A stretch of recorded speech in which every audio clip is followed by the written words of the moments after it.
de poder estar en este lugar junto con otros hermanos, alabándole a Él, sintiendo su presencia, expresando tu gratitud por todo lo que Él ha hecho en ti. Dentro de pocos días se cumplirán 3 años de aquella pandemia, de aquel histórico e inolvidable 14 de marzo del 2020, cuando en todas las naciones de la tierra se decidió meternos a todos en nuestros hogares. Y allí fue donde el Señor trató con muchas vidas, con muchas personas que no vivían una vida consagrada, una vida comprometida, personas que decían que no tenían tiempo para leer la Biblia y estudiarla. Fue en aquellos días cuando el Señor nos dio una oportunidad histórica, y fue en aquellos días donde me venía constantemente a la mente estas palabras de nuestro Señor: anda, pueblo mío, y entra en tus aposentos, cierren tras de sí sus puertas, escóndanse un poco por un momento, en tanto que pasa la indignación. Porque aquí yo salgo de mi lugar para castigar a los moradores de la tierra por su maldad contra mí. Y la tierra se cubrirá de sangre y de muertos. Estas palabras golpearon nuestros corazones en aquellos días de una forma tremenda, porque sabíamos que Dios estaba sacudiendo a las naciones de la tierra. Pero también sabíamos desde el primer momento que era un tiempo de trato para la iglesia del Señor. Un tiempo en el que Dios probaría nuestra fe, un tiempo en el que muchos volverían a reconciliarse con Él y empezarían una vida nueva. Por eso el Señor decía ya en su palabra: escóndanse un tiempo, cierren las puertas, entre tanto que yo paso por las naciones de la tierra. Y el Señor obraba fuera y dentro, y miles de personas en aquellos días se acercaron a nuestro Dios por primera vez en su vida, y le conocieron y le entregaron sus vidas a nuestro Dios, al Rey de Reyes y al Señor de los Señores, al cual le queremos hoy dar toda la gloria y toda la honra. Aleluya. Gracias, Jesús. Gracias, Jesús.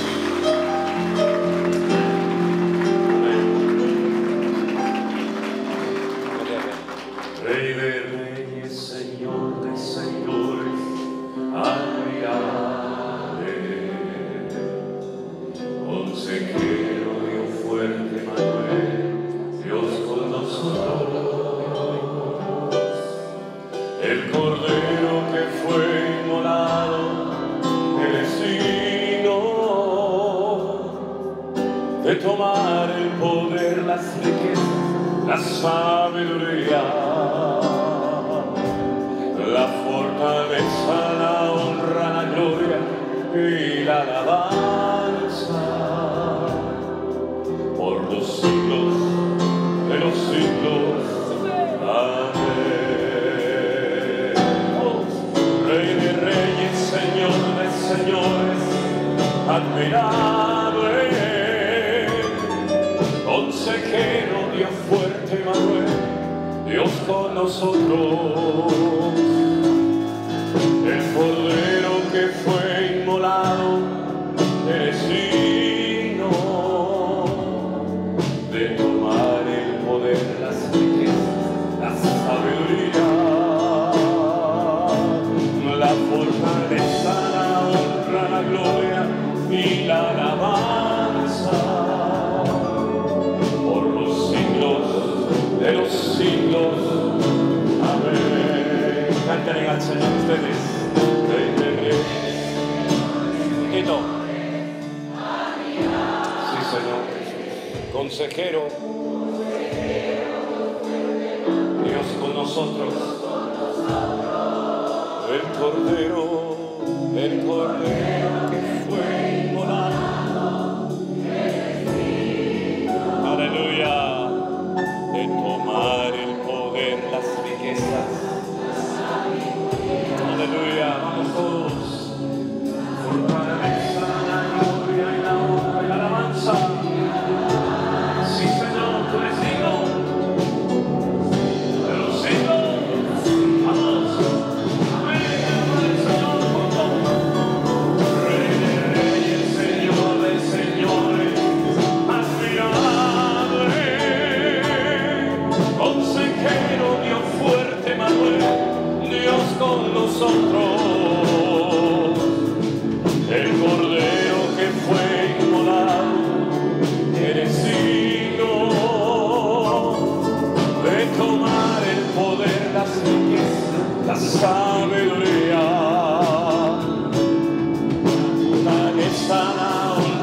gloria y la alabanza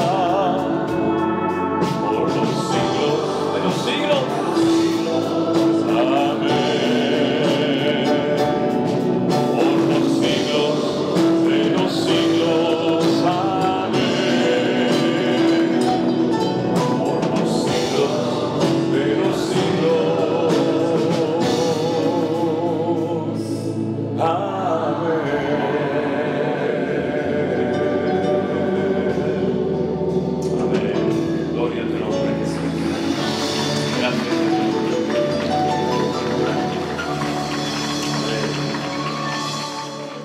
Quiero darle saludos de parte de Elena, mi esposa con la cual hablaba esta mañana.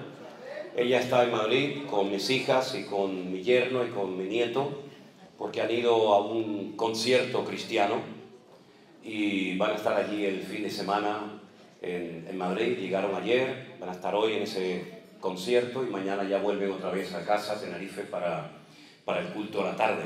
Y ella me decía cómo me gustaría poder estar con mis hermanos en esta mañana, en esta reunión, pero debido a una situación que pasó con nuestra hija Miriam, que tiene que comenzar justamente, miren por dónde me acabo de dar cuenta ahora mismo, el día 14 de marzo.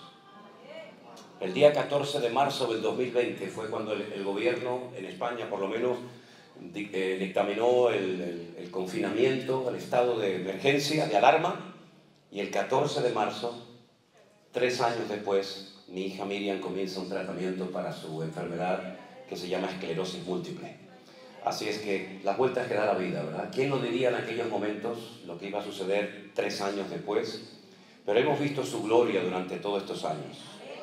Hemos quedado realmente sorprendidos y seguimos estando sorprendidos por la cantidad de personas que en muchas naciones de la tierra en aquellos días entraban en contacto con nosotros a través de correos, a través de mensajes, de llamadas, y no dejamos de sorprendernos cuando viajamos por algunos de los lugares donde nos invitan o donde hay hermanos que se quieren juntar, como por ejemplo aquí en San Francisco. Recién hemos estado en Las Vegas y también ya veníamos anteriormente de Miami.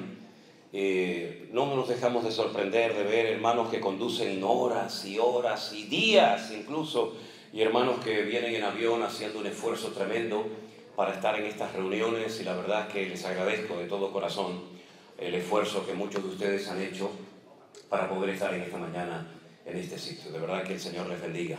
También mando saludos, hablé con él esta mañana, nuestro copastor de la iglesia en Tenerife, Anderson, que espero que algún día pueda venir por aquí, por estas tierras, y también lo puedan conocer a él y él pueda también ministrar.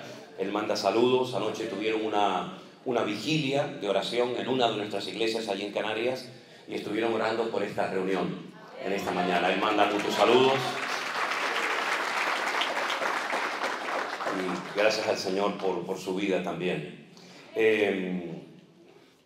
Una de las cosas que quisiera decir, no lo he dicho en estos días, pero quiero decirlo en esta mañana. A mí no me importa que la gente reenvíe los devocionales, y cuando tengo tiempo, apenas tengo tiempo últimamente, a veces ni para comer. Ayer, ustedes saben que estaba aquí y no pude comer, era imposible comer. Me venía a la mente ese versículo que decía que Jesús y los discípulos no tenían tiempo ni para comer, ¿verdad? Y ayer no comí aquí porque eran todos saludos y fotos y estas cosas que a ustedes les gusta tanto, ¿no? Entonces, a mí no tanto, pero bueno, no me queda otro remedio, ¿no? Entonces, no me importa eso, que reenvíen mensajes, que reenvíen lo del pastor online, los cultos. Lo que no me gusta, en absoluto, son los oportunistas. Son las personas que con mi nombre, con el nombre de nuestro ministerio, Centro Evangélico Vida Nueva, con mi cara, abran páginas en Facebook o en YouTube o donde sea, y después incluso se dediquen a pedir dinero en mi nombre. Ustedes saben que yo no pido dinero ni nada a nadie. No pido nada. Me quedo muy sorprendido cuando hay hermanos que vienen y te dan un regalito, te dan un sobre o lo que sea, porque yo sinceramente no pido nada, ni aprovecho estas oportunidades que tal vez otro las podría aprovechar. pero yo no pido dinero jamás, ni aquí en presencia de ustedes, ni a través de las redes sociales. Entonces, si en algún momento ven mi fotografía o ven una página ahí en Facebook o un canal en YouTube donde hay alguien que, José Manuel Sierra, Centro Evangélico Vida Nueva, y ahí hay predicaciones, le cambian el fondo, a veces ponen unos fondos horribles. Si por lo menos pusieran unos fondos, ¿cómo se llaman fondos? ¿Cómo lo llaman? Unas carátulas bonitas, pero es que a veces, hermanos, ponen carátulas o fondos que dan miedo, parecen el anticristo, y ahí me ponen en medio, ¿no? El Armagedón. Y yo digo, sí, ni gusto tienen, son hasta vulgares en la forma de presentar su ministerio, o como se llame. Entonces, si alguien quiere reenviar los cultos y tal, yo no tengo ningún problema, no es mi palabra, es la palabra del Señor. Y que la palabra corre y sea glorificada, y mucha gente se ha interesado por el Señor a través de lo que ustedes reenvían, amigos, parientes, conocidos, etc. Pero ya digo, no me gustan los oportunistas, no me gusta que utilicen mi nombre, mi cara, mi ministerio, nuestro ministerio, para lucrarse o para hacerse conocidos o para hacerse famosos. Si ponga su nombre, no ponga el mío, no usurpe una identidad. A lo mejor a usted le hubiera gustado ser José Manuel Sierra, yo qué sé, si tiene ese complejo de inferioridad, pues hermano, Dios lo bendiga, pero no usen mi nombre, nuestros nombres, mi fotografía, para incluso pedir dinero para levantar un templo. Hace tiempo me mandó alguien y me dice, van a construir un templo. Digo, ¿dónde? No, usted está pidiendo dinero para levantar una iglesia. Yo no estoy pidiendo dinero a nadie. Otra vez alguien pedía dinero para los niños pobrecitos de África, porque habían oído que nosotros trabajamos con niños pobres en África, en Kenia. Entonces, tengan cuidado con esas cosas. No, bueno, usted con su dinero puede hacer lo que le dé la gana, a ver si me entiende. Como si lo quiere mandar al Papa de Roma, a mí me da igual. A mí me da igual lo que usted haga con su vida y con su dinero. Pero tengan cuidado porque hay gente sin escrúpulos. ¿Se puede decir aquí la palabra sinvergüenzas? Bueno, ya la dije. Ya la dije. No, es que a veces una palabra normal para nosotros es terrible para otros, ¿no? Y hay hermanas que me dicen, usan una palabra, dicen, no, nosotros decimos, yo lo eché, le dije que se fuera, pero algunos de ustedes utilizan una palabra para que una persona se vaya. No diga eso, por favor, no diga. Eso para nosotros es terrible. Esa palabra jamás en mi vida me atrevería yo a decirla. Porque para nosotros los españoles es una palabra muy, muy fuerte, terrible. No le voy a explicar lo que es, porque hasta me da vergüenza decirlo, ¿no? Y entonces uno tiene que tener a veces cuidado, porque dices una cosa y lo dices tan normal y te escriben, pastor. Y estiran así la palabra, pastor, lo que usted dijo. Por ejemplo, nosotros, y perdonen, nosotros en España utilizamos una palabra para cuando hay un desorden, cuando hay un caos, ¿no? Por ejemplo, imagínense, yo entro aquí y todo está tirado, todo está desordenado, es un relajo esto, ¿no? Y nosotros decimos, esto es un desmadre. Un desmadre, es un despelote, como dicen los argentinos, es un caos, un balagán, como se dice en hebreo, ¿sí? Y entonces me escribían y me decían, pastor, ¿qué ha dicho? Digo, un desmadre. No, pastor, igual.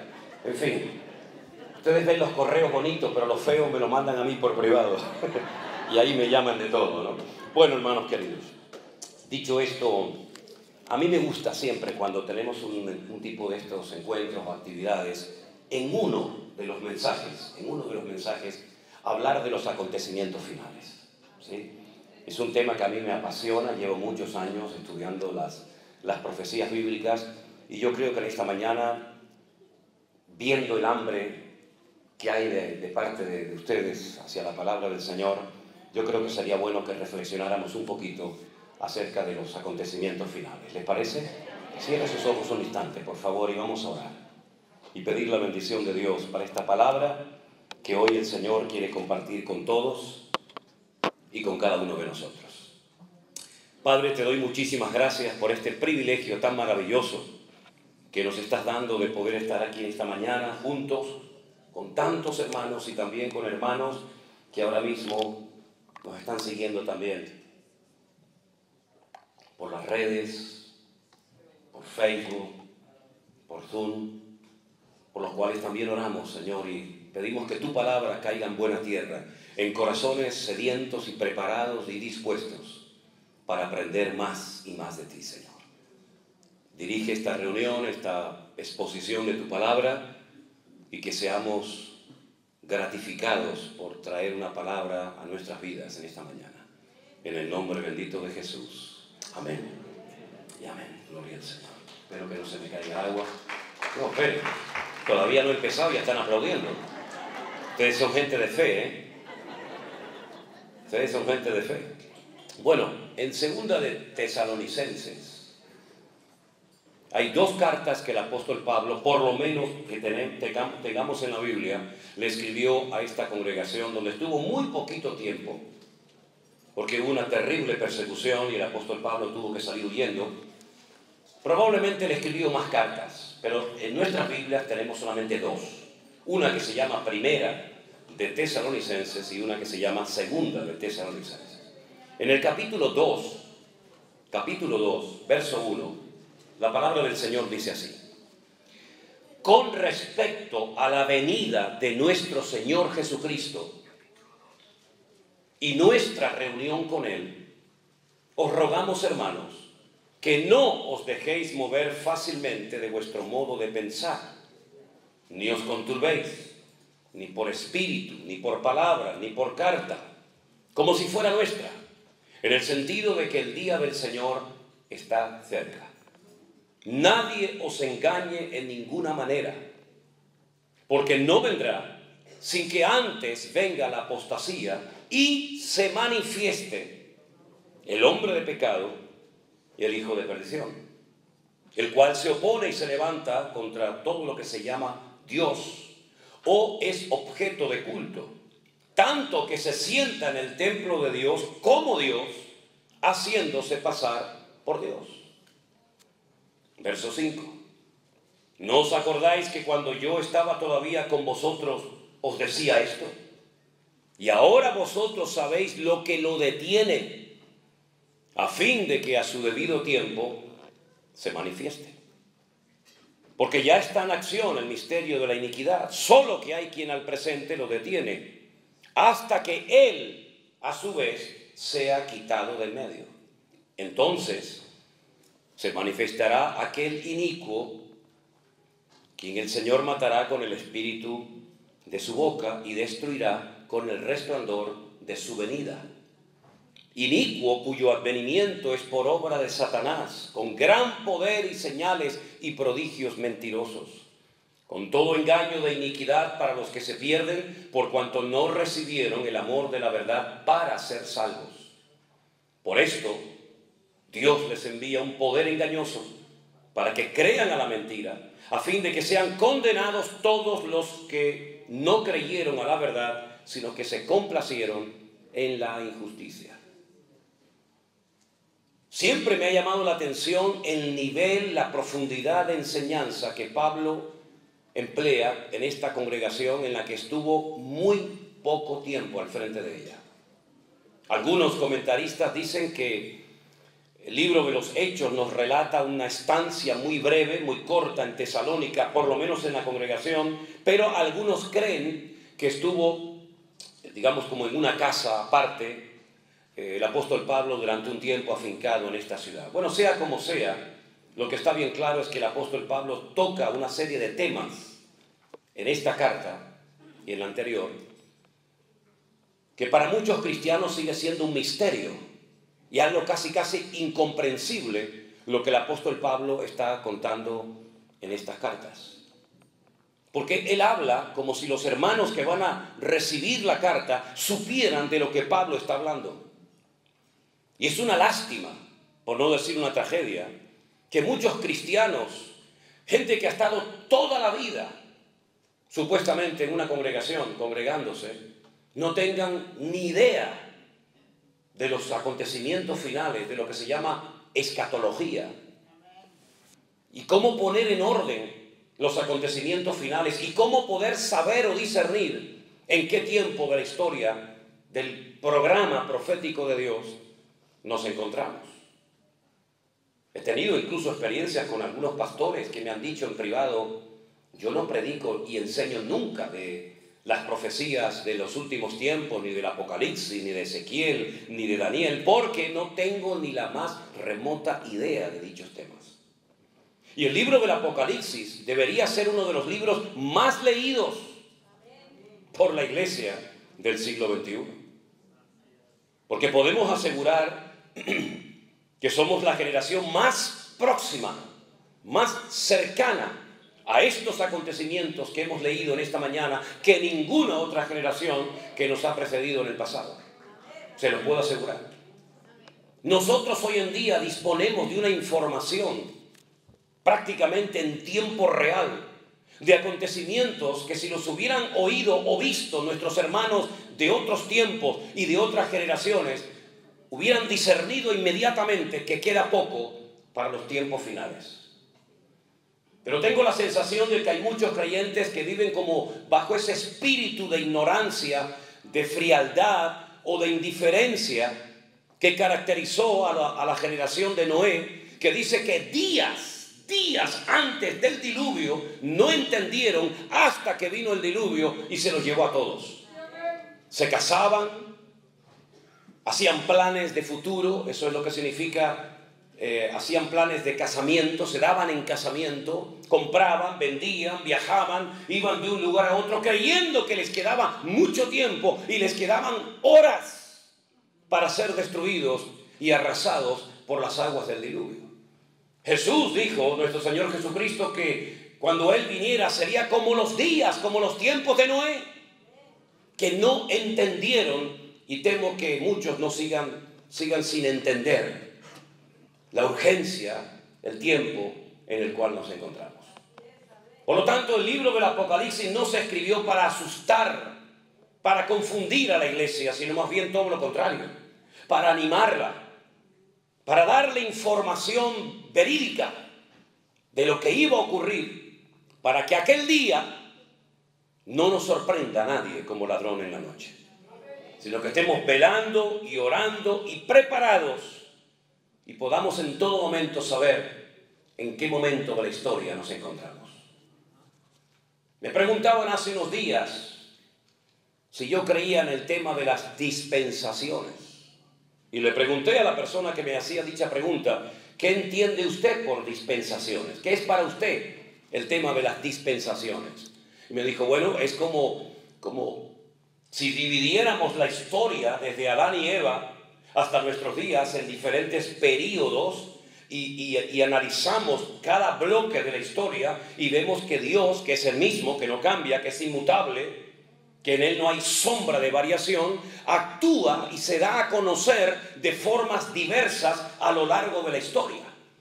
Y le dije, si para usted eso son las dispensaciones, claro que por supuesto creo en eso.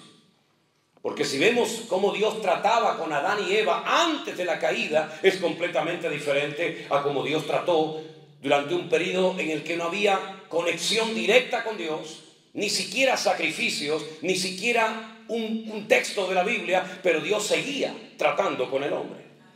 Y vemos cómo Dios trató con el pueblo de Israel a través de lo que llamamos nosotros la ley o el Pentateuco. Y vemos cómo Dios trató a través de los jueces. Y vemos cómo el Señor se dio a conocer en la monarquía que empezó con el rey Saúl, ¿verdad? Y así vemos cómo Dios ha ido manifestando y ha ido revelando progresivamente su proyecto eterno para la humanidad y las naciones. Y uno tiene que saber en qué tiempo de la historia se encuentra para saber cuáles son y cuáles no son las señales que a nosotros nos corresponderá ver y experimentar. ¿Se acuerdan que el Señor Jesucristo dijo en cierta ocasión, mi generación, la generación en la que Él vivió y lo conocieron a Él, es una generación perversa y maligna, que siempre está pidiendo señales? Pero ustedes no verán ninguna otra señal más que la señal del profeta Jonás. Y Él explica en qué consiste la señal del profeta Jonás. Él dice, como estuvo Jonás en el vientre del gran pez 3 días y 3 noches, así estará el Hijo del Hombre 3 días y 3 noches en el vientre de la tierra, hasta que Él sea levantado, y cuando Él sea levantado atraerá a los hombres hacia Él. Esa fue la señal fundamental que vieron las personas de la generación del Señor Jesús. Pero sin embargo, en la época de Noé, esa señal no la vieron, sino vieron la señal del diluvio.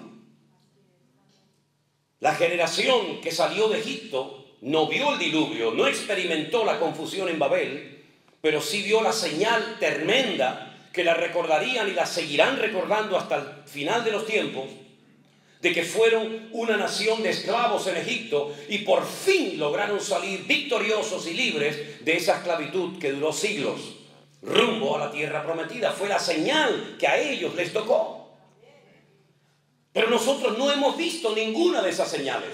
No hemos visto el diluvio, no hemos visto la destrucción o la dispersión de los que creían construir la Torre de Babel, no hemos visto la resurrección de Jesús ni su muerte, no hemos visto la liberación de la esclavitud de Egipto, ni el transcurrir el peregrinaje por el desierto hasta entrar en la tierra de Canaán. Nosotros no hemos visto nada de eso. Tenemos información por las páginas de la Biblia, pero no las hemos vivido en carne propia. Pero eso no significa de que nuestra generación, nuestros tiempos finales, no verán ciertas y determinadas señales que otros no vieron, pero que nosotros, lo más seguro que también las podamos ver. Entonces, no esperemos lo que no nos corresponde ver ni recibir, pero sí tenemos que estar preparados para lo que sí nos corresponde experimentar, ver y vivir. Cuando el apóstol Pablo le escribe a los hermanos de Tesalónica, él les está hablando en un nivel de madurez y de profundidad que ellos ya conocen y dominan. Porque para ellos no es un misterio, no es la primera vez que oyen hablar de un personaje llamado por Pablo el hombre de pecado. La personificación del pecado es la antítesis, es lo opuesto a lo que fue el Señor Jesucristo, que fue la personificación del orden, la personificación de la santidad, la personificación de la verdad. El hombre de pecado es el opuesto a como fue nuestro Señor Jesucristo. Su característica principal es que es un hombre de pecado. El pecado lo domina, el pecado lo controla, el pecado lo dirige, el pecado es la señal de identidad de este personaje político que se ha de levantar próximamente. El hombre de pecado, nadie lo llama así, solamente Pablo en la Biblia. Pero añade un adjetivo más, dice que es el hijo de perdición. No lleva a la gente a la verdad, lleva a la gente a la perdición, a la condenación eterna, a la mentira. Y así como la verdad te hace libre a través de Cristo, este hombre te lleva a la muerte por la esclavitud que produce la mentira en el corazón y en la vida de las personas que le siguen. Pero añade otro calificativo más, y es el que aparece en el versículo 9, que lo llama inicuo. La palabra inicuo, un sinónimo de inicuo, sería malvado, perverso, injusto. Fíjense, toda la información que estamos teniendo simplemente con tres nombres: hombre de pecado, hijo de perdición e inicuo. Desde el primer libro de la Biblia hasta el último, los nombres son muy importantes. El nombre define lo que tienes delante. Por ejemplo, si yo digo Coca-Cola, todo el mundo sabe lo que es, cómo sabe, etcétera, etcétera, porque se han ganado un nombre a nivel mundial con una reputación o una fama con ese nombre. Cada uno de nosotros tenemos un nombre que nos diferencia de la persona que tenemos a nuestro lado. Incluso cuando uno va a la Biblia se encuentra que Dios recibe diferentes nombres o calificativos. Por ejemplo, esta mañana aquí se mencionó el nombre Adonai. Adonai es el nombre que se emplea solamente para hablar de Él, del Señor. Adonín sería mi Señor, Adoneno sería nuestro Señor, y así sucesivamente. Pero si le quiero hablar a un Señor nunca lo voy a llamar Adonai, lo voy a llamar Baal. Baal, sí, Baal significa Señor. Por eso dice la Biblia que Sara le llamaba a su marido mi Señor, Baalí. Atá Baalí, tú eres mi marido. Y vemos en la Biblia que el primer nombre que nos da la Biblia como dato informativo acerca de ese Dios creador es un nombre en plural, que es el nombre Elohim. Bereshit bara Elohim et hashamayim bet haaretz. En el principio creó Elohim. La traducción literal sería dioses, porque todo lo que termina en in es el plural masculino en hebreo.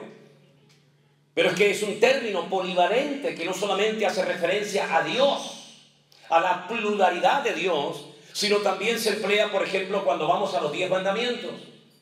Dice, Lo yisher leja Elohim al panay. No tendrás dioses, Elohim, delante de tu cara, delante de tu rostro, para postrarte ante ellos y adorarlos. Es decir, que en Génesis 1:1 aparece el nombre Elohim para hablar del Dios vivo y verdadero, y en Éxodo 20, los 10 mandamientos, dice, no tendrás Elohim, no tendrás dioses.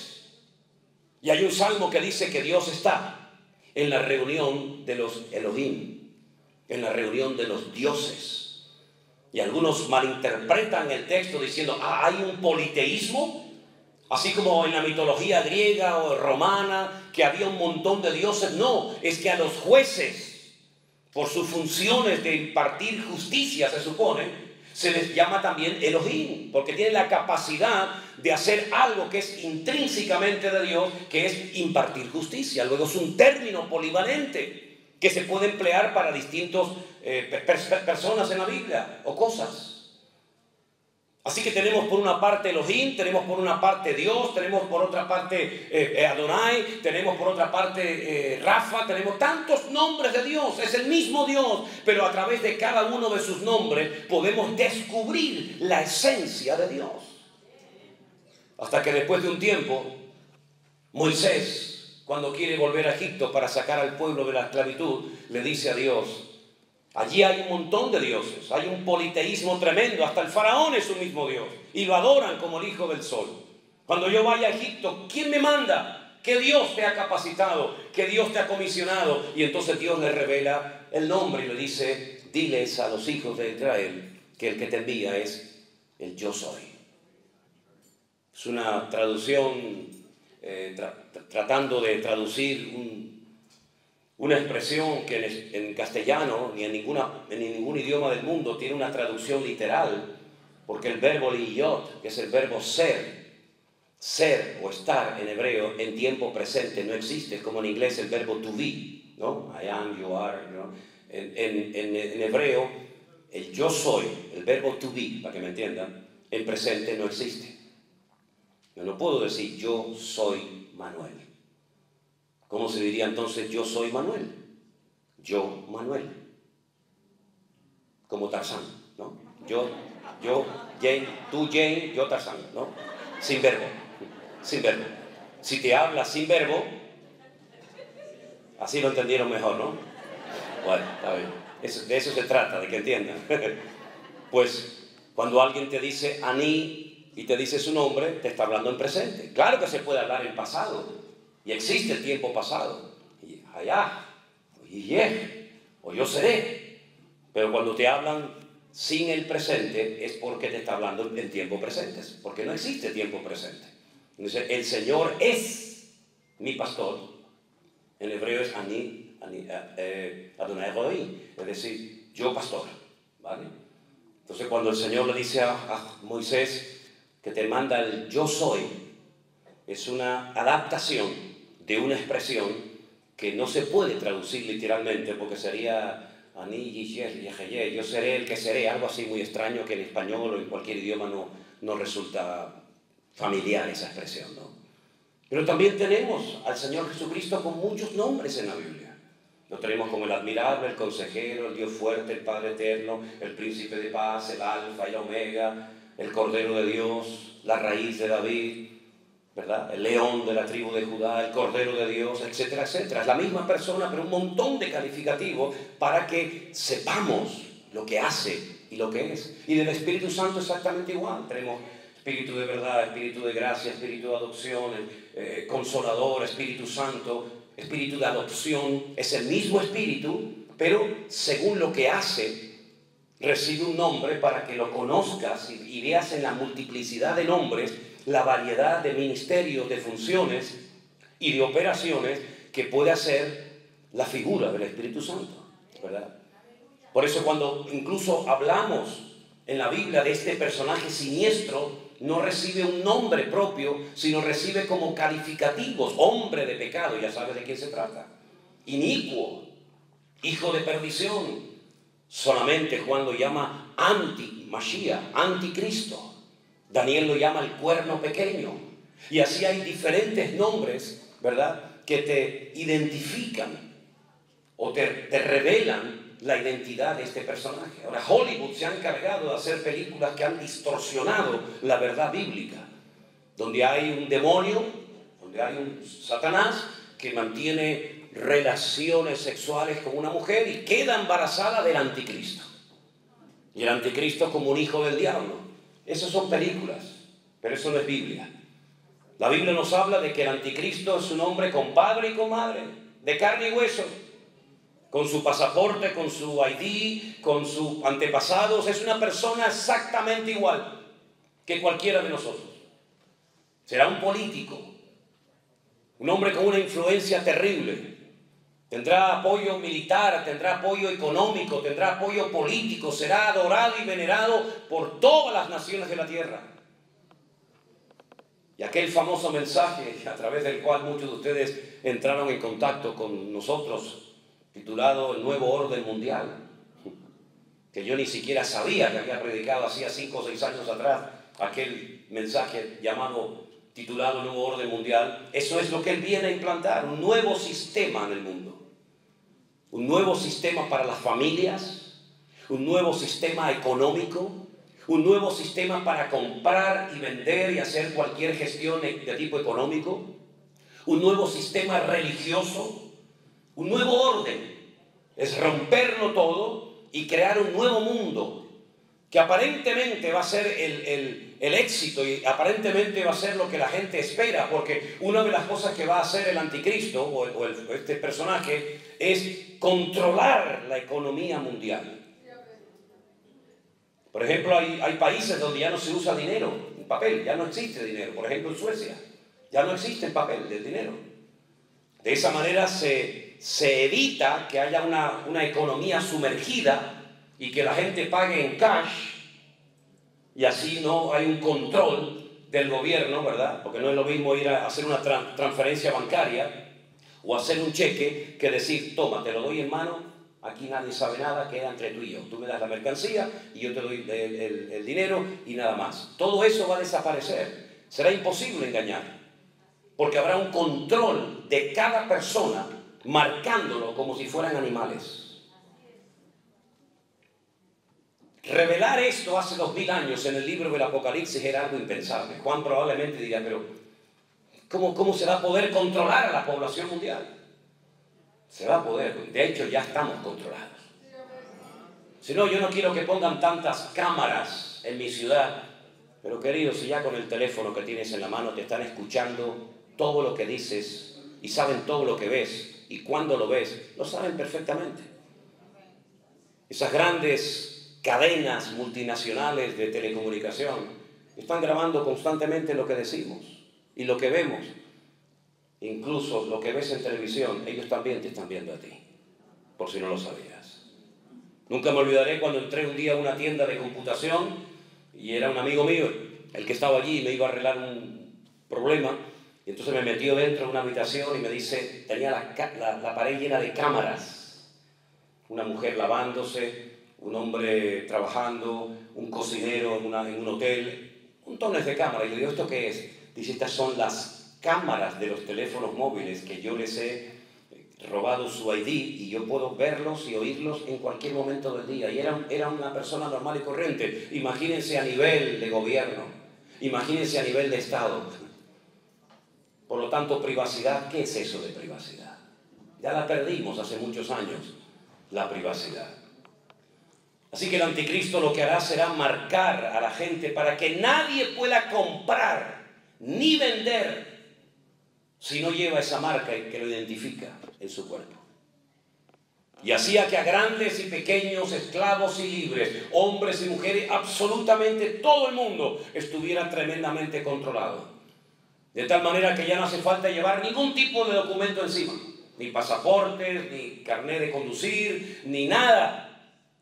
Porque porque simplemente acercando tu mano a una maquinita, ya puedes pagar, ya puedes comprar, ya puedes vender, ya puedes viajar, ya puedes ir al doctor, ya puedes salir del país, puedes entrar del país, puedes hacer lo que quieras. Y el que no se deje marcar en esta segunda parte de la gran tribulación, se morirá de hambre, porque no hay ninguna posibilidad de poder hacer nada en la vida normal.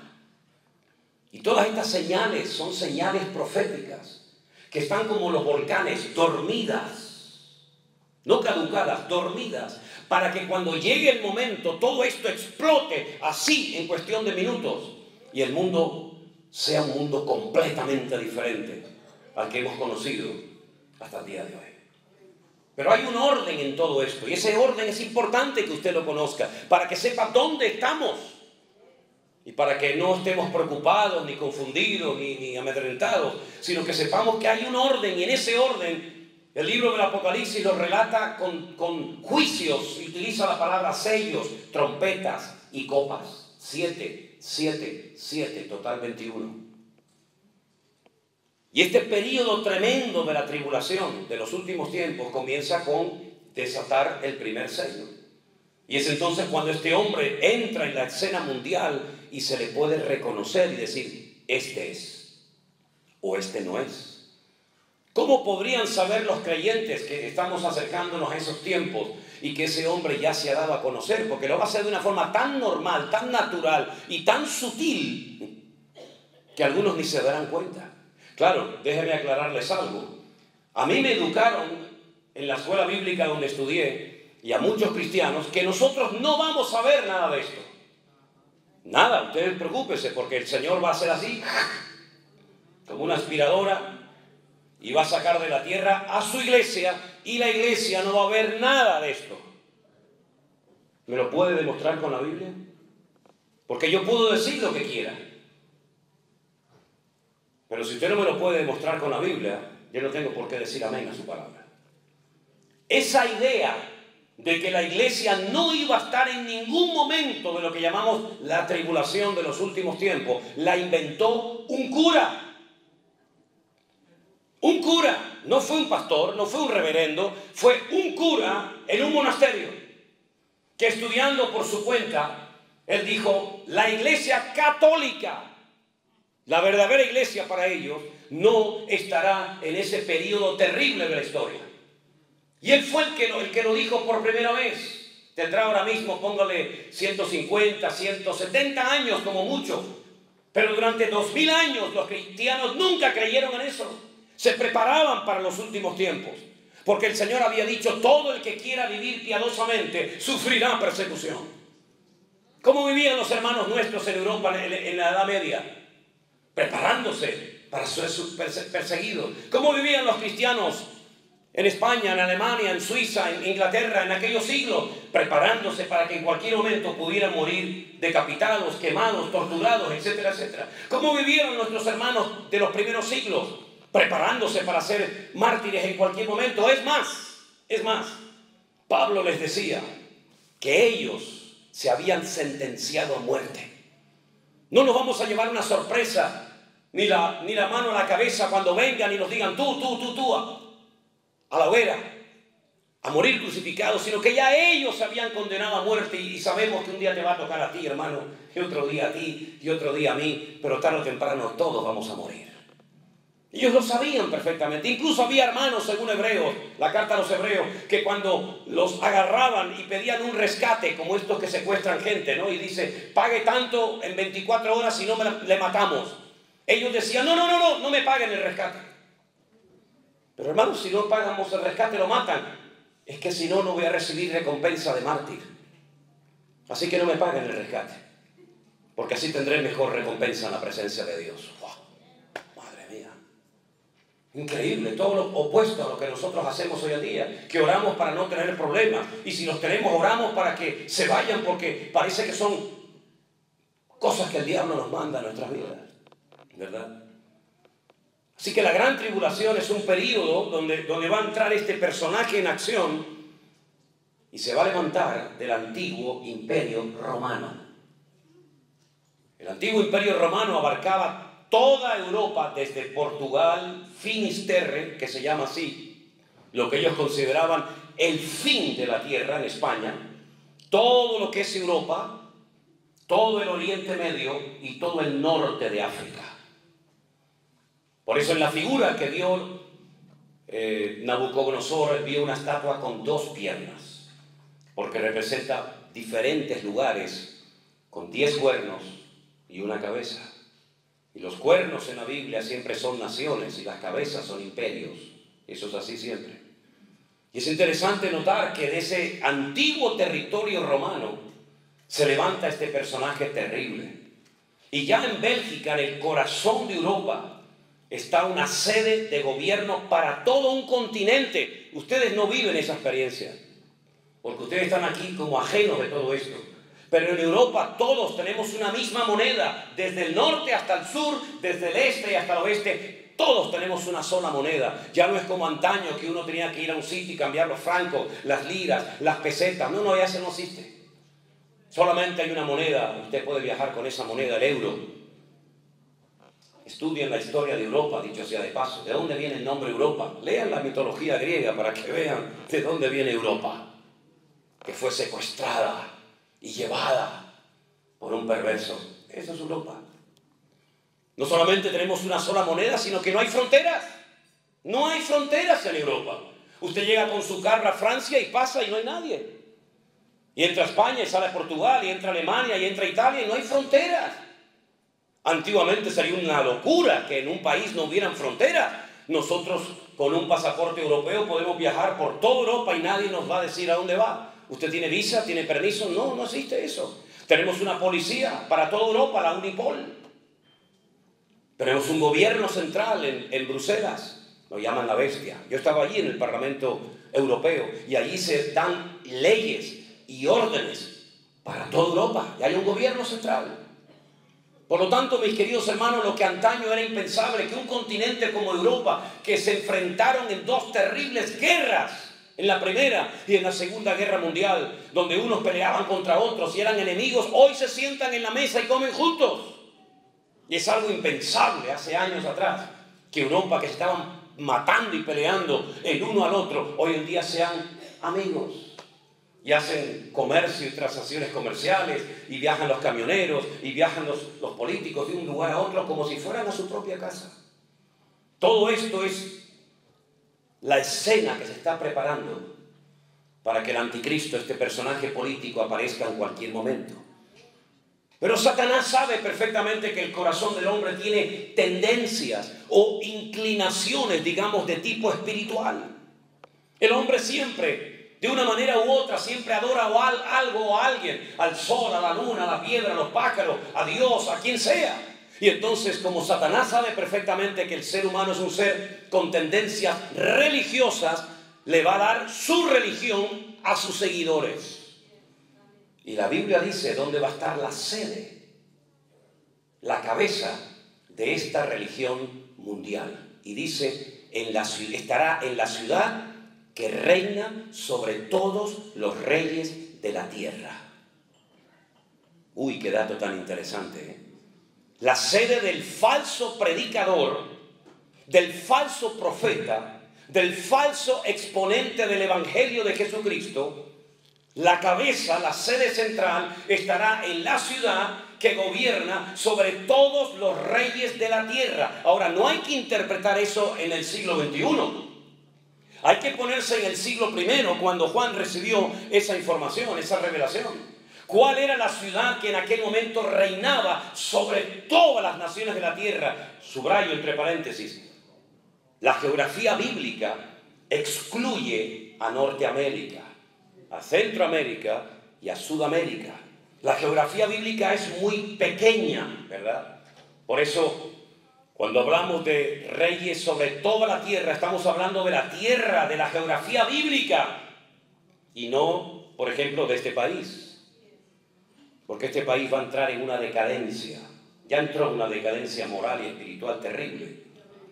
Y esto le ha abierto la puerta al enemigo para terminar destruyendo naciones tan hermosas, tan ricas, como por ejemplo Cuba, Venezuela, Argentina, Ecuador, México, Perú, etcétera, etcétera. Naciones ricas, naciones hermosas, naciones que tienen de todo y que han entrado en una decadencia moral y espiritual terrible. Porque dice la Biblia que cuando el anticristo aparezca, él va a ofrecer algo que no va a haber en ese momento en el mundo, y es paz y seguridad.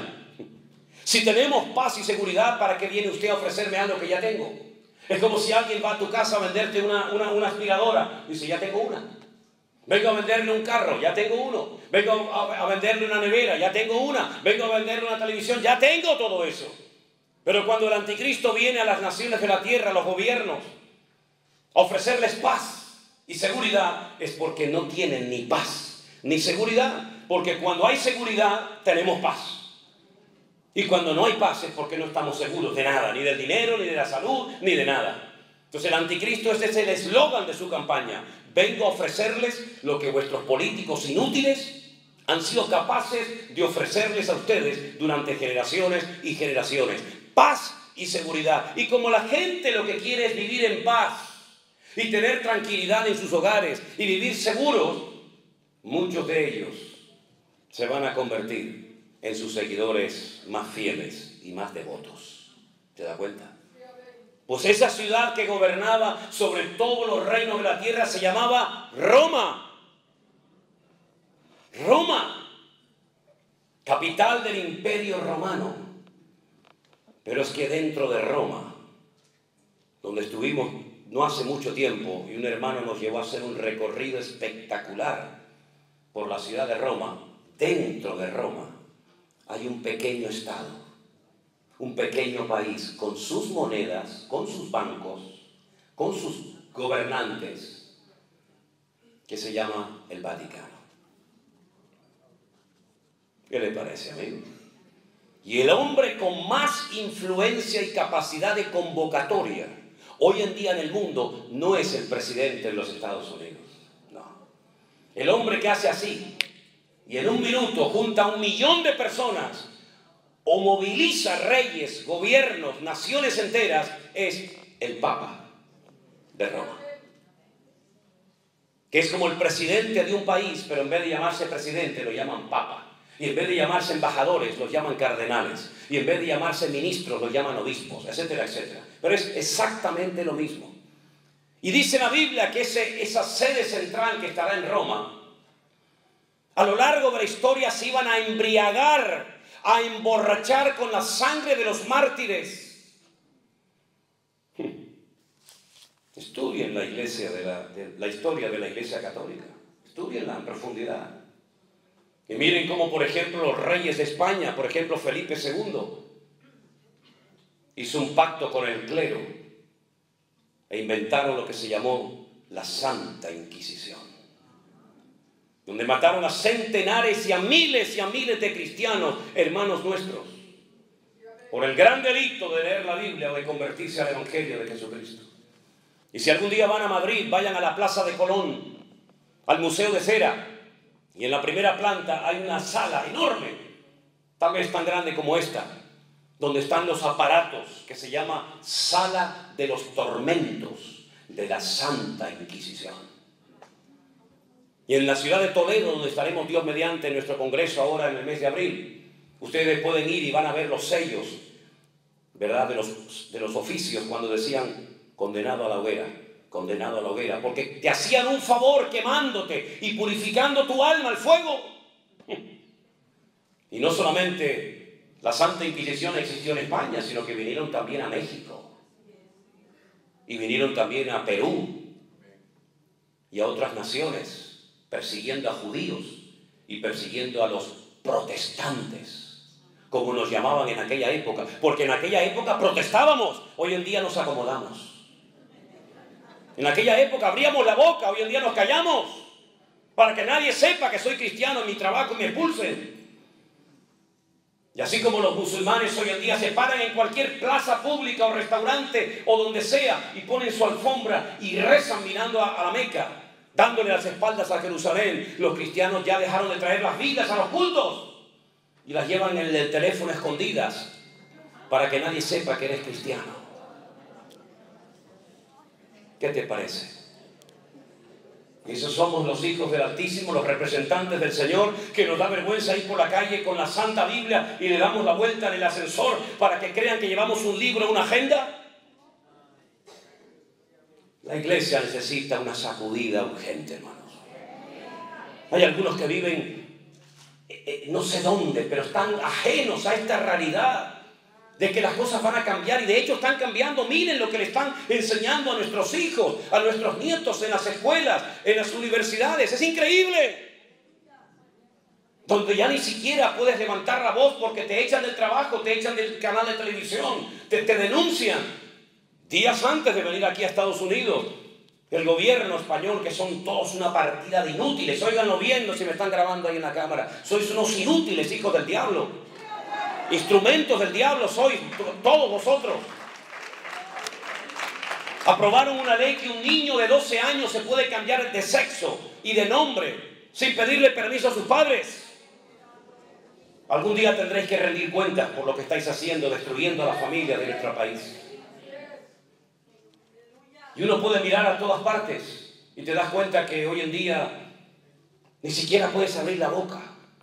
Porque se dice, no voy a mandar a mi hijo a esa escuela o a esa universidad para que le enseñen esos disparates. Pues la policía te viene y te lleva detenido porque no llevas al niño a la escuela. Es impresionante. Bueno, si a Juan el Bautista le cortaron la cabeza porque le dijo al rey, te estás acostando con la mujer de tu hermano y se la has robado, si le cortaron la cabeza. Si a mí me tienen que cortar la cabeza por hablar la palabra de Dios, aquí está. Aquí está, no tengo ningún problema. Estáis tardando. Así que, mis queridos hermanos, la iglesia tiene que despertar a una realidad. El Señor Jesucristo viene pronto. No nos ha dicho la hora, pero sí nos ha dado señales en su palabra para que sepamos discernir los tiempos en los que estamos. Y estamos en tiempos peligrosos y en tiempos difíciles, de guerras y rumores de guerras, de terremotos terribles, como los está viendo, de un cambio en el mundo, porque el mundo está con dolores de parto. El mundo está diciendo auxilio, está gimiendo con dolores de parto. Y los dolores de parto, uno dice, son malos. No, son buenos, porque anuncian que algo viene y es la criatura. Y la tierra, ¿cómo gime? ¿Cómo se duele la tierra con huracanes, con volcanes, con tormentas, con tsunami? Es la forma como la naturaleza dice, viene mi creador, viene mi redentor en breve. Prepárense que viene el Señor en las nubes. Aleluya. Y vemos hoy en día que donde antes no llovía, ahora llueve a cántaros. Y donde antes nevaba, ahora hay calor. Y donde antes había calor, ahora hay frío. Y ya las estaciones se han vuelto locas. Los árboles comienzan a florecer antes de tiempo porque creen que ya viene la primavera y disciernen y entienden que ya viene el calor, y resulta que empiezan a sacar la flor y de repente les cae una nevada encima y los destruye a todos. El mundo está patas arriba, se ha vuelto loco. Lo malo es bueno, lo bueno es malo, lo dulce es salado, lo salado. Y así el mundo se ha vuelto loco, y es una evidencia de que el mundo se está rebelando en contra de las injusticias y de la corrupción y en contra de todas las barbaridades que el hombre está haciendo. Pero algunos no se dan cuenta, solamente sueñan en comprarse un gran carro. Pues cómprate el gran carro y no sé cuándo lo vas a disfrutar, porque probablemente ni siquiera lo vas a poder utilizar. Dice la Biblia que llegará el tiempo cuando te casarás y otro se acostará con tu mujer antes que tú. Y la Biblia dice que algunos sembrarán el campo, pero no vas a ver la cosecha, la cosechará otro. Y algunos se olvidan de que Cristo viene pronto y que estamos en este mundo de paso. Iglesia, despierta. Iglesia, despierta, por amor de Dios, que Cristo viene pronto, que todo esto va a explotar en cualquier momento. Y la gente no se da cuenta de lo que está pasando.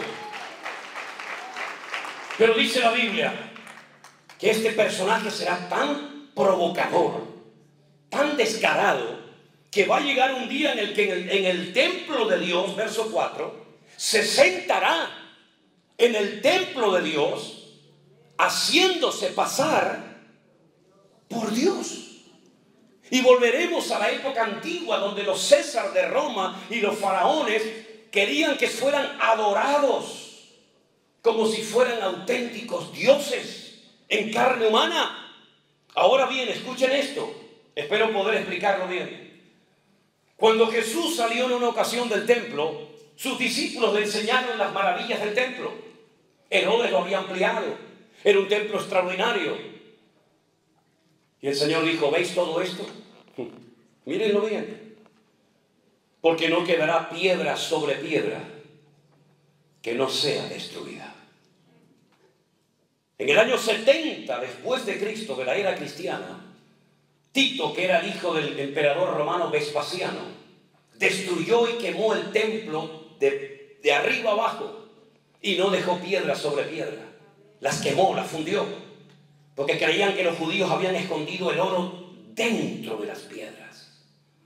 Y las quemaron y las destruyeron y nunca más, desde el año 70 después de Cristo hasta hoy, 2023, no se ha vuelto a construir ese templo en el monte Moriah, en la ciudad santa de Jerusalén. Es decir, que si Jesús profetizó la destrucción del templo y se llevó a cabo en el año 70 después de Cristo, ¿cómo dice Pablo ahora aquí que el anticristo o el hombre de pecado, el hijo de perdición, se sentará futuro en el templo de Dios, haciéndose pasar por Dios?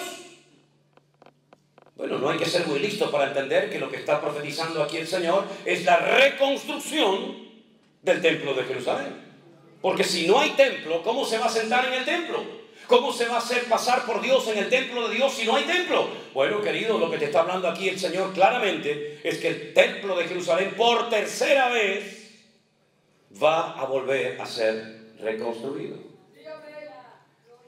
Y los que han viajado conmigo a Israel y los que viajen Dios mediante en los próximos viajes saben perfectamente que todo ya está preparado y listo para reconstruir el templo en cualquier momento.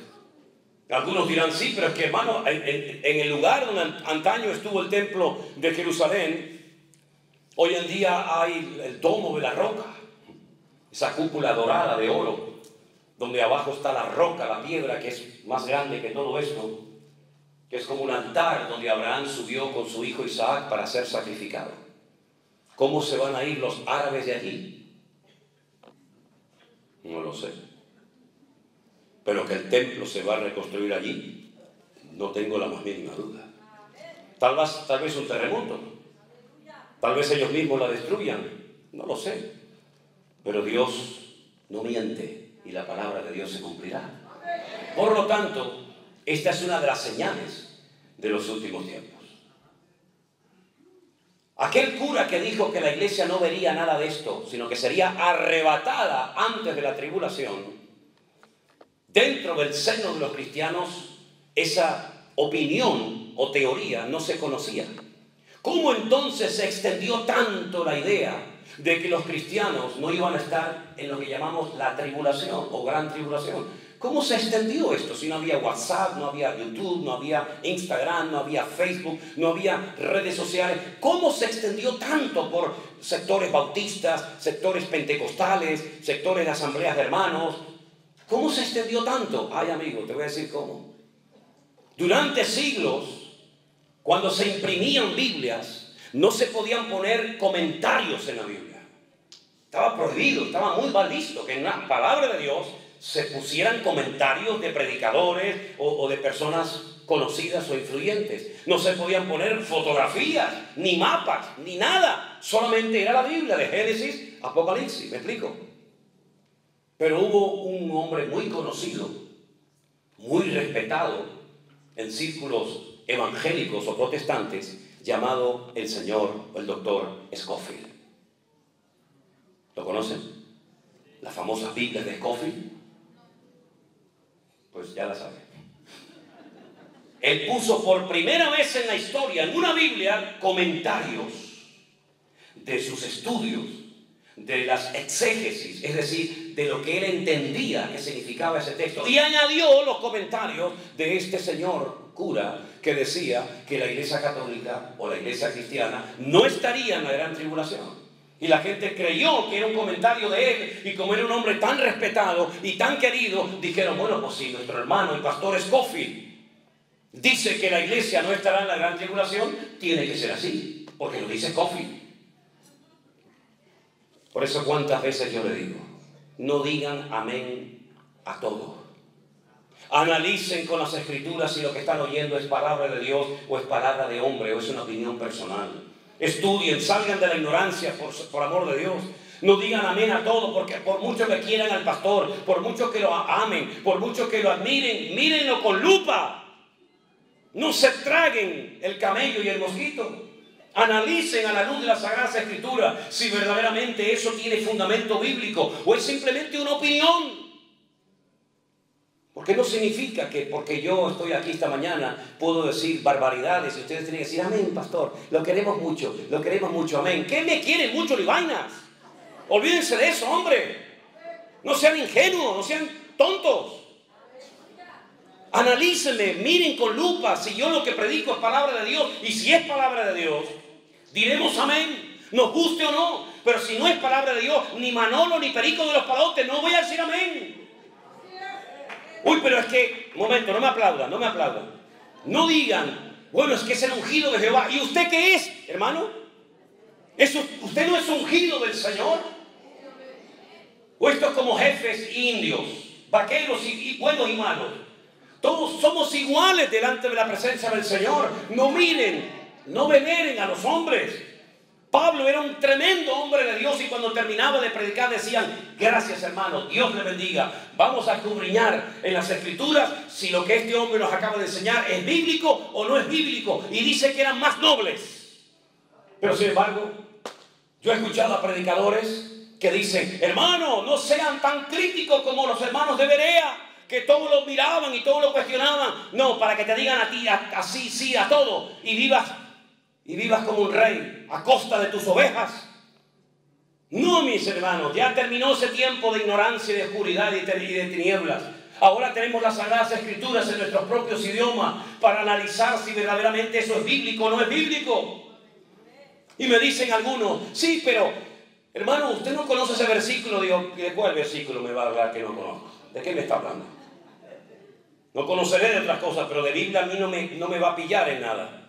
Es que la Biblia dice que Dios no nos ha puesto para ira, sino para alcanzar salvación. Y yo le digo a esta persona, por si acaso hay alguien aquí así, Dios no nos ha puesto para ira, ¿no? Vamos al Apocalipsis y busquemos la palabra ira. Busquemos la palabra ira. ¿A qué ira se refiere? Y me dice, ¿que a qué ira se refiere el texto? La ira del dragón, mencionada en el Apocalipsis, la ira del cordero, mencionada en el Apocalipsis, o la ira de las naciones. ¿A cuál de las tres iras se refiere el Señor cuando dice, yo no os he puesto para ira, sino para que alcanzáis salvación? ¿A qué ira se refiere? Dios no está airado, Dios no está enojado contigo, porque tú eres real sacerdocio, tú eres nación santa, tú eres pueblo adquirido por Dios, lavado y comprado por la sangre de Jesucristo, para que anuncie las virtudes de aquel que te llamó de las tinieblas a su luz admirable. La ira de Dios no nos va a afectar. Dios no está enfadado con la iglesia. ¿Cuántos dicen amén? Dios no está enfadado con su pueblo. Puede ser que esté triste, puede ser que esté, pero enojado hasta el punto de querer machacarnos y destruirnos, en absoluto, mi hermano, en absoluto. Mi Padre no es así. Si vosotros, siendo malos, sabéis dar buenas dádivas a vuestros hijos, de tal manera que si tu hijo te pide pan, no le vas a dar una piedra, o si te pide un pescado, no le vas a dar un escorpión. Si vosotros, siendo malos, sabéis dar buenas dádivas a vuestros hijos, ¿cuánto más mi Padre Celestial os dará las cosas que ustedes necesiten?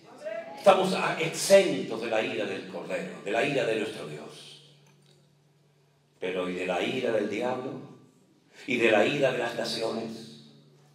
¿Saben cuántos hermanos nuestros en la fe están pagando con su vida y derramando su sangre por no querer claudicar y abandonar los caminos del Señor?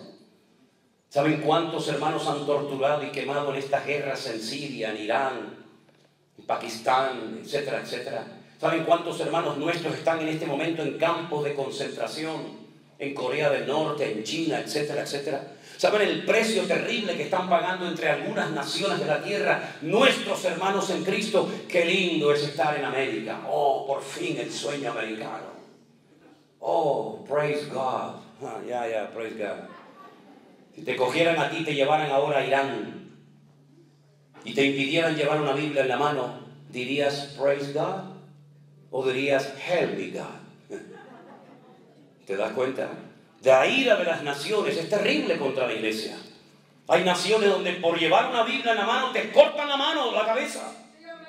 Hay lugares donde el enemigo se ha levantado con una furia contra la iglesia tremenda. Claro que el Señor no está irado conmigo, pero las naciones nos odian. El diablo nos odia, hermanos. Así como nuestro Dios nos ama, el diablo te odia, no quiere verte feliz, no quiere verte unido con tu familia, no quiere verte prosperado, no soporta verte bien, porque el ser más amargado y frustrado de la historia de la humanidad se llama Satanás.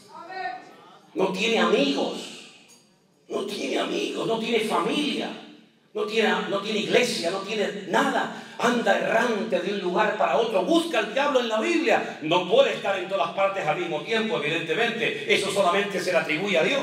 Lo ves en el jardín de Edén, lo ves en el desierto, lo ves en la casa de Job, lo ves por aquí, porque está errante, amargado y frustrado. Todo le ha salido mal, todo. Y además hay una sentencia sobre su cabeza, como una lápida que pesa sobre su cabeza, y es que las puertas del infierno, las cuales tú representas, no prevalecerán contra la iglesia, porque el Señor ha prometido edificar su iglesia a lo largo de la historia. Aleluya. Por lo tanto, mis queridos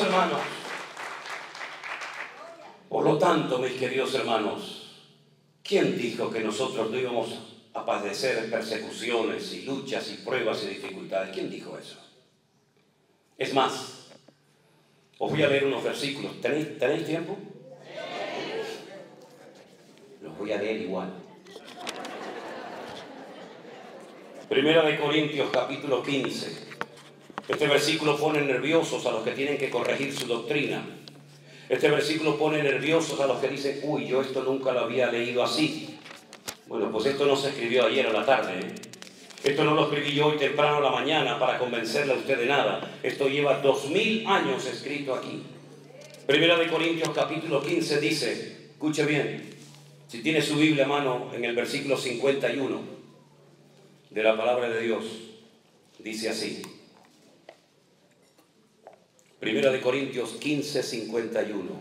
Es Pablo hablando y diciendo, he aquí, os digo un misterio. Os voy a revelar un secreto, un misterio, algo que ha estado oculto, algo que no se ha dicho nunca. Yo os lo voy a contar. Yo os voy a revelar un misterio. No todos dormiremos, pero todos seremos transformados. Se producirá, como dice en el texto griego, una metamorfosis. Lo que ocurre cuando el gusano pasa por un período y se convierte en una hermosa mariposa, ¿verdad? Eso es lo que ocurrirá. No todos dormirán, pero todos serán transformados. En un momento, en un abrir y cerrar de ojos. ¿Cuándo? ¿Cuándo? A la final, en la última trompeta, se tocará la trompeta. Los muertos serán resucitados incorruptibles y nosotros seremos transformados. Si usted lee detenidamente cada palabra de este texto, esto es algo increíble. No todos vamos a morir, pero todos vamos a tener un nuevo cuerpo, vamos a ser transformados. En un momento, en décimas, milésimas de segundo. ¿Pero cuándo? A la final trompeta. Y entonces los que estaban muertos resucitarán. Y luego nosotros, porque él pensaba que iba a estar allí en ese momento vivo, luego nosotros seremos arrebatados, seremos llevados a su presencia por la eternidad. En la Biblia solamente se habla de 2 futuras resurrecciones de muertos. una para vida y una para muerte.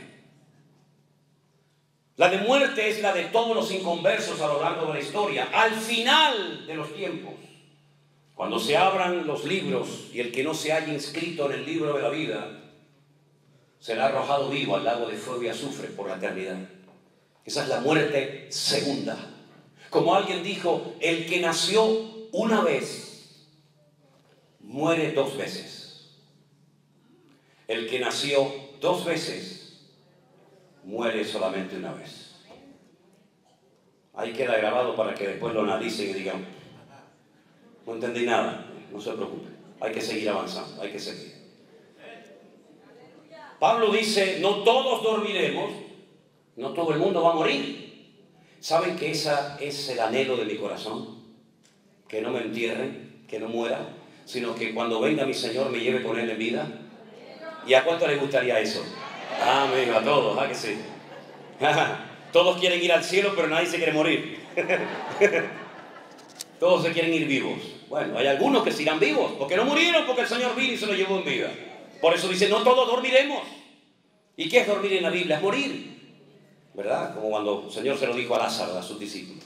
Por consiguiente, aquí hay una información tremenda. Esto de la resurrección, esto de seremos transformados y llevados a su presencia para estar con Él siempre, se va a llevar a cabo, como dijo Él, a la final trompeta. Si usted comienza a leer el libro del Apocalipsis, que es muy interesante y está en orden cronológico, usted va a encontrar capítulo 1, aparición del Señor Jesucristo en la isla de Patmos a su siervo Juan. Escribe lo que has visto, lo que fue y lo que será, y mándalo a las 7 iglesias del Apocalipsis, ¿verdad? Capítulo 2, comenzamos a ver mensajes a las 7 iglesias: Éfeso, Esmirna, Pérgamo, Tiatira, Sardis, Filadelfia, Laodicea. Y así sucesivamente tú vas viendo cómo va pasando un suceso, otro y otro, hasta que llegas a un capítulo donde se le hace una pregunta interesante a Juan y se le dice: Juan, una pregunta. Estos que no se pueden contar, con ropas blancas, de todas las naciones, de todas las tribus, pueblos y lenguas, incontables en número, ¿quiénes son? ¿De dónde vienen? ¿De dónde han salido? Y Juan lloraba y decía: no lo sé, Señor, no lo sé.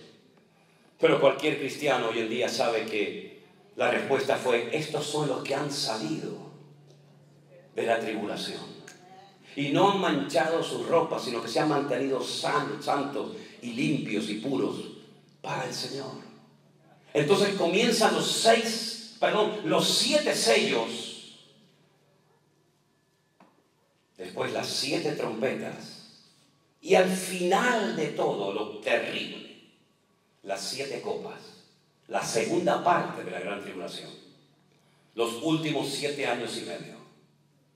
Pero Pablo dice: a la final trompeta, los muertos serán resucitados. Primera resurrección. Y nosotros que estemos allí, seremos arrebatados con el Señor. Luego hay 7 sellos, 7 trompetas. ¿Y cuánto tiempo pasa desde el primer sello hasta la última trompeta? 3 años y medio.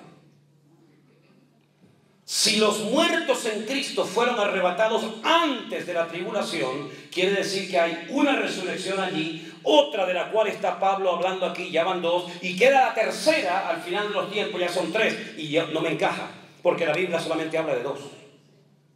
No habla de 3. Entonces, ¿no será que esos que decían que se iban antes no se fueron, sino que estamos aquí hasta la final trompeta y entonces resucitaremos y estaremos con el Señor? Entonces, ¿la iglesia va a estar por lo menos en una primera parte de la tribulación? ¿Sí o no? La Biblia nos está hablando en esta mañana. Entonces, ¿no será mejor prepararse para lo bueno que creer que nos vamos y después nos quedamos?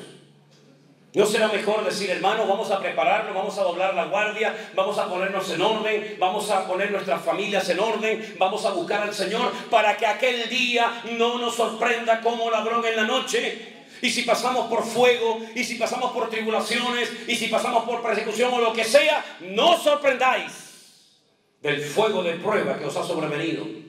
como si alguna cosa extraña os aconteciese, sino recordar que los mismos padecimientos los están pasando nuestros hermanos en todas las naciones de la tierra. Y si uno dice, pero Señor, tardas en venir, ¿por qué no viene ya?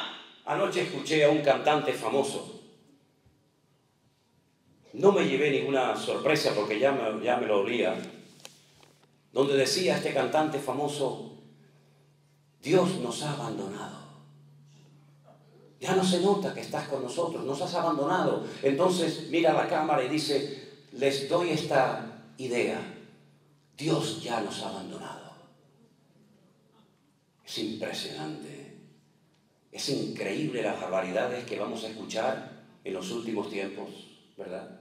¿De qué sirve que te subas aquí y levantes tus manos y te caigan las lágrimas de cocodrilo, supuestamente alabando a Dios, si después dices ante una cámara a tus seguidores, Dios nos ha abandonado? No, te voy a recordar el versículo, mi querido amigo, iba a decir. No, no eres mi querido amigo. Dios no retarda su promesa, según algunos la tienen por tardanza, sino que es paciente para con todos, para que tú también te arrepientas de tus pecados y no digas que Dios nos ha abandonado, porque mi Dios dice, yo estaré contigo todos los días hasta el fin del mundo. Él no te abandonó, eres tú el que lo has abandonado a Él. Dios no abandona a nadie, somos nosotros los que nos desconectamos del Señor. Nunca ha estado el Señor tan cerca de su iglesia como en este último tiempo. Lo creo con todo mi corazón y no lo digo por quedar bien ante ustedes. Yo creo que hacía siglos, créanme, siglos que Dios no hablaba tan directamente y tan claramente a la iglesia como de hace unos años a esta parte. Hacía años que como que no pasaba nada, todo lo que oíamos era de desastre, abusos de poder, etcétera, etcétera. Pero Dios ha venido hablando y hablando y hablando, y podando, y cortando, y corrigiendo, y quitando escamas de los ojos, y quitando el miedo a los hombres, etcétera, etcétera, en estos últimos años, como nunca antes. Y hay dos fechas que yo tengo grabadas a fuego en mi corazón. Nunca las podré olvidar, me han marcado para toda mi vida. 14 de marzo del 2020. Cuando salió el presidente de España en los canales de televisión y dijo, declaramos el estado de alerta. Y allí nos tuvimos que meter dentro de nuestras casas. Creíamos una semana, 2 semanas, 3 semanas, aquello era infinito, no terminaba nunca. Pero en aquellos días fue cuando el Señor puso en nuestro corazón seguir predicando. ¿A qué me llamó el Señor a predicar? Pues predica, con gente, sin gente, con sillas llenas, con sillas vacías, da igual, tú sigue haciendo, cumple con tu ministerio, dice el Señor, ¿no? Cumple con tu ministerio, pues yo cumplo con mi ministerio. Y ahí estábamos predicando a sillas vacías. Qué sensación tan rara.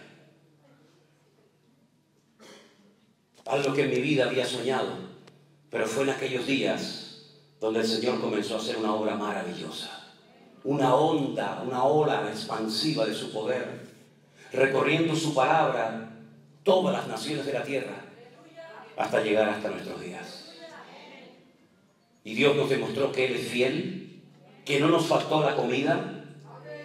Dios nos demostró que Él iba a estar con nosotros. Y aunque tuvimos que estar encerrados, como decía el Señor en su palabra, pueblo mío, entra en tu aposento, cierra la puerta un poquito, hasta que yo pase con mi indignación por las naciones de la tierra y la tierra se llene de sangre y de muertos. Nosotros allí encerrados comenzamos a orar y a leer la palabra y a difundir su palabra. Y vimos el respaldo del Señor. Porque el que es fiel en lo poco, Dios le da mayores cosas. Pero el que no es fiel y se goza en lo poco, difícilmente el Señor te dará más. Así que mis queridos hermanos, esa fue la primera fecha, la bendita pandemia, como algunos la llaman. Y la segunda fecha, sin lugar a dudas, diciembre de 2022. Cuando tuvimos que llevar a nuestra hija al hospital y pensaban que tenía muchísimos tumores y hasta pusieron la palabra metástasis en el informe médico. Pero al final el Señor se glorificó y se dieron cuenta de que eran lesiones, no tumores en el cerebro. Y ahora el día 14 de marzo, 3 años justamente después de aquella pandemia, ella tiene que comenzar un tratamiento por el cual yo sé que ustedes van a estar orando. Así que mis queridos hermanos, Créame, yo podría estar hablando horas, días y semanas enteras de todo esto. Podríamos hablar de cómo va a ser el anticristo. No les puedo revelar el nombre, pero sí les puedo decir el valor numérico de su nombre. Porque el idioma bíblico, tanto el griego como el hebreo, es un idioma alfanumérico. Y cada letra tiene un valor numérico. Y Juan dice, en esto hay sabiduría. Cuenten el número de la bestia, como lo llama también Juan, la bestia. Y su nombre suma 666. Tu nombre también tiene un valor numérico. El de todos los seres humanos tiene un valor numérico, pero el de él suma 666. No que sea una cifra maldita, sino simplemente es el valor numérico de una serie de letras que cuando se suman nos da ese resultado. Y podríamos hablar horas acerca de este personaje, dónde se va a mover, dónde va a morir, cómo va a morir, dónde lo van a enterrar. Y podríamos hablar y explicar eso de que del Dios de sus padres no hará caso, sino que se hará y adorará al Dios de las fortalezas. Y en arameo, es un texto que está escrito en arameo, dice de Alá, Maozim. Curioso, ¿verdad? Y podríamos hablar de lo que significa y del amor de las mujeres no hará caso. No le llamarán la atención las mujeres. Ay, amigo. Nosotros entendemos lo que es eso, ¿verdad? Todo se está preparando para que sea normal lo anormal. Y para que sea bueno lo malo, ¿verdad? Y podríamos hablar horas del falso profeta, lo que va a ser, cómo lo va a hacer. Pero lo importante de todo esto es que estemos preparados para que cuando el Señor venga, nos encuentre ocupados en su reino y en su obra. Miren, y le digo más, para no entrar en polémicas ni en discusiones, porque ni tengo ganas ni tiempo. Si viene antes, durante o después, ya nos enteraremos. Pero lo importante es que el Señor viene pronto a buscar a su iglesia. Eso es lo más importante de todo. Denle ese fuerte aplauso al Señor en esta mañana, mi querido hermano y amigo. Dios le bendiga. Aleluya. Cierren sus ojos, por favor.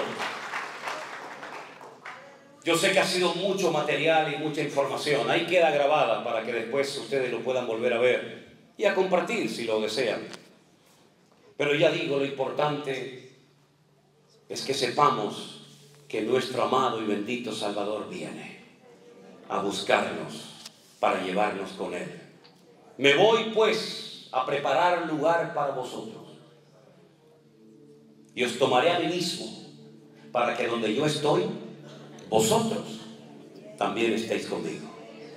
En la casa de mi Padre muchas moradas hay, si así no fuera yo os lo hubiera dicho, etcétera, etcétera. Señor, gracias por tu paciencia, gracias por tu palabra. Te rogamos, Señor, que esta palabra nos haya sacudido el alma para que podamos estar velando y orando, preparándonos, activos en tu reino, en tu obra. Ven a buscar a tu amada iglesia sin mancha y sin arruga, y que nosotros, Señor, estemos dispuestos a servirte hasta el último instante de nuestra vida. Bendito sea tu nombre, Señor. Bendito sea tu nombre. Bendícenos, Señor, en este día.